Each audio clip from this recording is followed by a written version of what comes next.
함께하는 영민한 뉴스.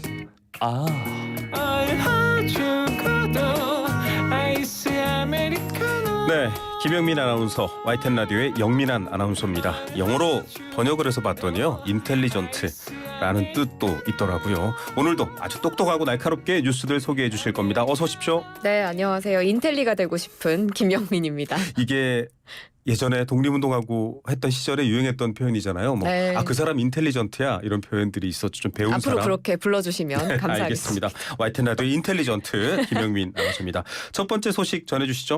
네, 지금 국방부가 독립운동가 5인의 흉상 철거나 이전을 검토하고 있어서 이념 논란으로 확산하고 있습니다. 이 이전 대상은 홍범도, 김좌진, 지청천, 이범석 장군 그리고 이회영 선생의 흉상인데요.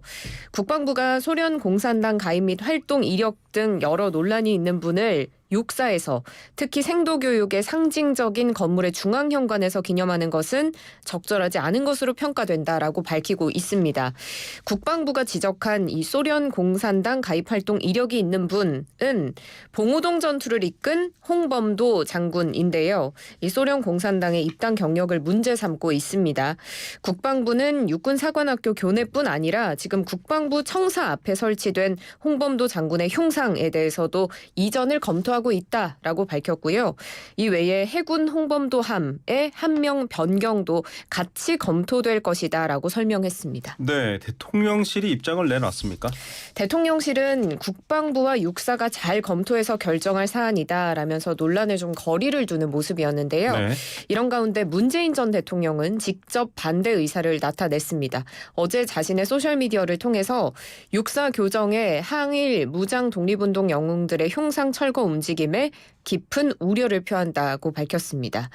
대한민국의 뿌리가 임시정부에 있듯이 우리 국군의 뿌리도 대한독립군과 광복군에 있는데 이를 부정하는 것이냐라고 꼬집었습니다. 네, 여권 내에서도 반발의 목소리가 있습니다. 네, 여권 일각에서도 비판의 목소리 나오고 있는데요. 홍준표 대구시장이 자신의 소셜미디어에 6.25 전쟁을 일으켰던 북한군 출신도 아니고 전쟁에 가담했던 중공군 출신도 아닌데 왜 그런 문제가 이제 와서 논란이 되는지 참 할 일도 없다 이렇게 네. 비판했고요. 유승민 전 의원도 철거 이유가 홍 장군의 공산주의 경력 때문이라고 하는데 네. 이건 납득하기가 어렵고 앞뒤가 맞지 않는 얘기라고 했습니다. 이 홍 장군은 해방 2년 전에 작고하셨으니 북한의 공산당 정권 수립, 6.25 전쟁과는 아무런 상관이 없다라는 건데요. 그러면서 윤석열 정권의 이념 과잉이 도를 넘고 있다라고 비판하기도 했습니다. 이준석 전 국민의힘 대표도 목소리를 냈는데요. 그렇게 할 거면 홍 장군에 대한 박정희 대통령이 1963년에 추서한 건국훈장 폐지하고 하는 게 맞지 않겠느냐라면서 이 국가가 수여한 건국훈장을 받은 독립운동가를 누가 어떤 잣대로 평가해서 개별적인 망신을 줄 수 있다는 말이냐라고 강하게 비판했습니다. 네, 여권 내부 비판의 목소리만 들어보면 좀 앞뒤가 맞지 않다 이런 얘기들이 많이 지적되고 있는데, 자, 이종섭 국방부 장관의 사퇴를 요구한 광복회장의 목소리도 보도가 많이 되고 있습니다. 네, 육사 16기 이종찬 광복회장은 이 독립군의 양성기관인 신흥무관학교 설립자인 이회영 선생의 손자인데요. 이 회장은 육사 40기 이종섭 국방부 장관에게 보내는 공개서한 통해서 이 흉상으로 모신 5분 우리 독립전쟁의 영웅들이라면서 반역사적인 결정이다라고 반발했습니다. 그러면서 이런 민족적 양심을 저버린 귀하는 어느 나라 국방장관인지 묻지 않을 수 없다. 스스로 판단할 능력이 없으면 국방장관 자리에서 퇴진하는 것이 우리 조국, 대한민국을 위한 기림을 충고하는 바다라고 밝혔습니다. 그런데 이에 대해서 육사 37기 신원식 국민의힘 의원이 반발했는데요. 네. 대한민국의 정체성을 저버린 광복회장은 판단하실 능력이 없으면 즉각 사퇴하라라고 한 겁니다. 그래서 이번 사태가 육사 동문 간의 설전으로도 번지는 모양새입니다. 네, 자칫 군내에서도 이런 이견이 있다는 건 조금 걱정스러운 일입니다. 다음 소식입니다. 대통령실이 군의 식당 점심 메뉴를 공개하고 화제가 됐습니다. 역시 오염수 방류 문제 때문인가요? 네, 그렇습니다. 오늘부터 일주일간 대통령실이 매일 청사의 구내식당 점심 메뉴로 우리 수산물을 제공한다고 밝혔습니다. 네. 일본 후쿠시마 원전 오염수 해양 방류 이후에 우리 수산물에 대한 소비 위축 우려가 계속해서 일고 있는데 대통령실이 직접 나선 겁니다.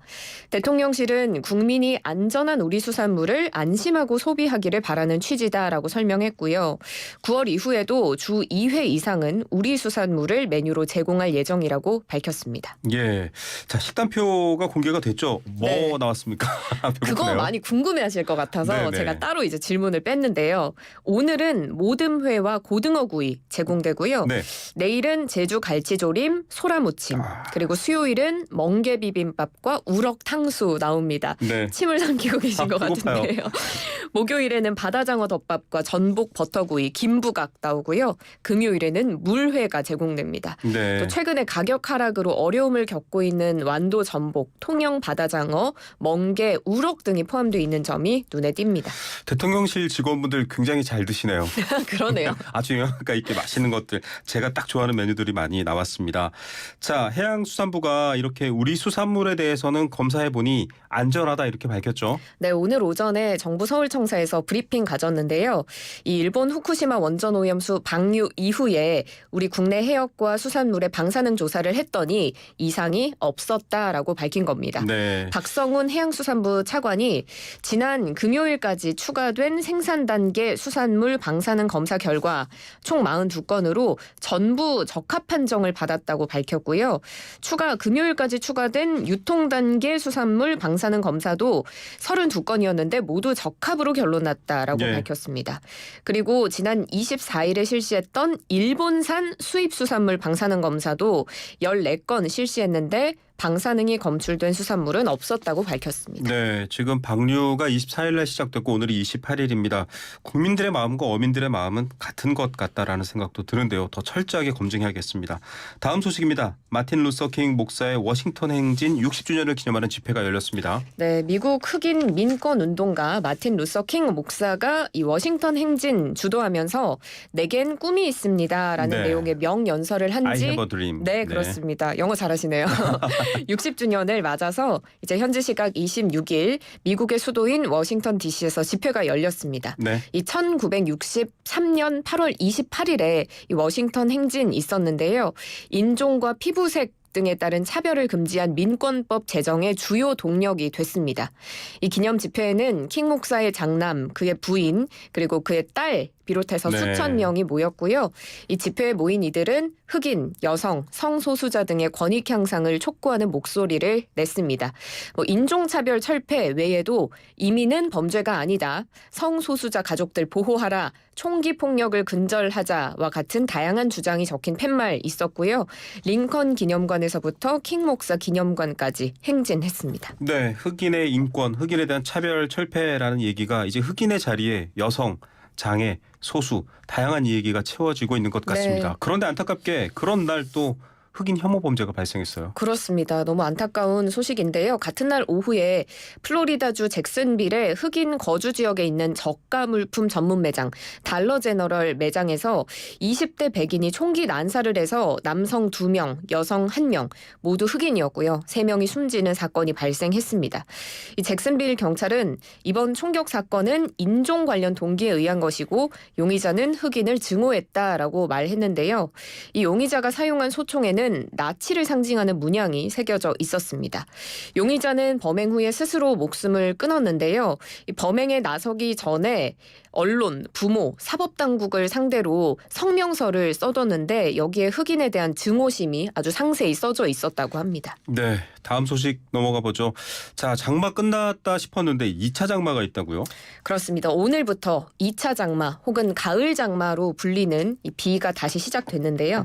강원도의 많게는 60mm, 수도권과 충청, 영남, 제주에 5에서 40mm, 호남에도 5에서 30mm가량의 비가 내리겠습니다. 오늘은 비가 많이 내리진 않는데요. 내일 많이 내린다고 합니다. 네. 기상청은 수도권과 강원 영서, 남해안, 지리산 부근 중심으로 중심으로 돌풍과 천둥, 번개 동반한 강하고 많은 비가 오는 곳이 있겠다라고 예보했습니다. 네, 비라는 말만 들어도 사실 좀 겁나요. 하도 완전들이 맞습니다. 있었기 때문에. 그런데다가 태풍까지 세 개가 동시에 발생한다고 합니다. 우리나라에 영향을 미칠까 걱정도 되고요. 네, 지금 한반도를 둘러싼 태풍이 3개입니다. 이 3개의 경로에 이목이 집중되고 있는데 9호 태풍 사울라 그리고 10호 태풍 담레이에 이어서 11호 태풍 하이쿠이까지 발생할 것으로 보입니다. 네. 지난 24일, 25일에 연이어서 9호 태풍, 10호 태풍 발생했는데 얘네가 서로를 밀어내면서 각각 중국, 일본으로 향할 것으로 예상되고 있습니다. 네. 그래서 우리나라에 직접적 영향은 미치지 않겠는데 문제는 11호 태풍입니다. 아직 경로를 예측하기가 어렵고요. 북서진하면서 다음 달 1일경에 일본 오키나와 남동쪽 약 640km 해상까지 접근할 걸로 보입니다. 네. 저희가 경로를 계속 예의주시해서 변화하는 기상 상황 계속 전해드리도록 하겠습니다. 네, 그래도 안심하지 말고요.